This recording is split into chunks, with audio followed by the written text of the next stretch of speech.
Good morning.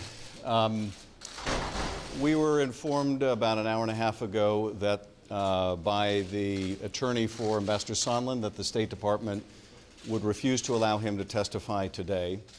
Gordon Sondland, who's the U.S. ambassador to the European Union, was supposed to be meeting with lawmakers on Capitol Hill just before his testimony was supposed to begin.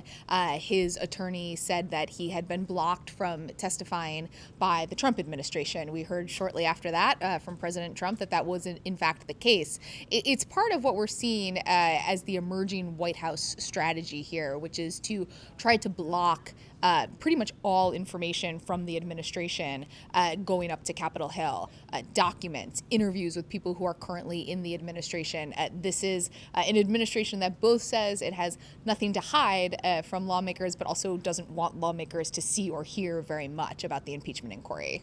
There is a text message from a third official who raises the question of whether military aid to Ukraine is tied to some of the president's asks of the Ukrainians. There's a gap then in the transcript, at least based on what is released publicly.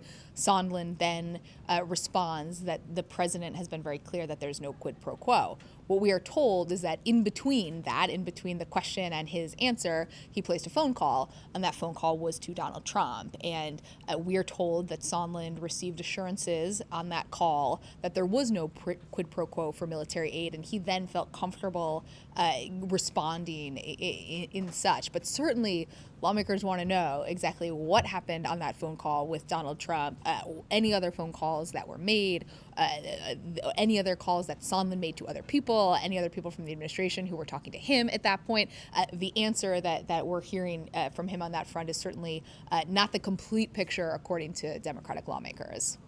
House Democrats believe that the law is on their side in this situation, that Congress has a constitutionally protected oversight authority, that they are able to seek and receive documents and interviews with people even in the administration. The trick where this is going to really kind of come to a head is when you have documents, people who are being blocked from going to the Hill, whose communications do not necessarily relate directly to the president himself, that they're perhaps a bit removed from that situation, and we'll really be looking at just how broad of a presidential privilege argument the White House will be making.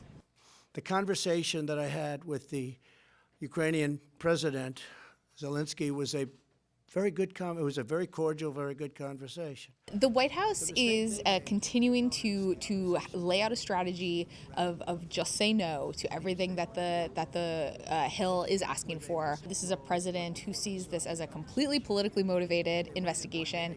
He has little desire to cooperate. Behind the scenes, you do have administration officials who are trying to scramble and figure out, if there will be some requests from the Hill that they should respond to, if that could appease Democrats or at least leave the impression that the White House is not completely being a blockade to this inquiry. But right now, the president is largely serving as his own spokesman, his own strategist in this. He is leading the White House defense, not leaving this to aides and advisors.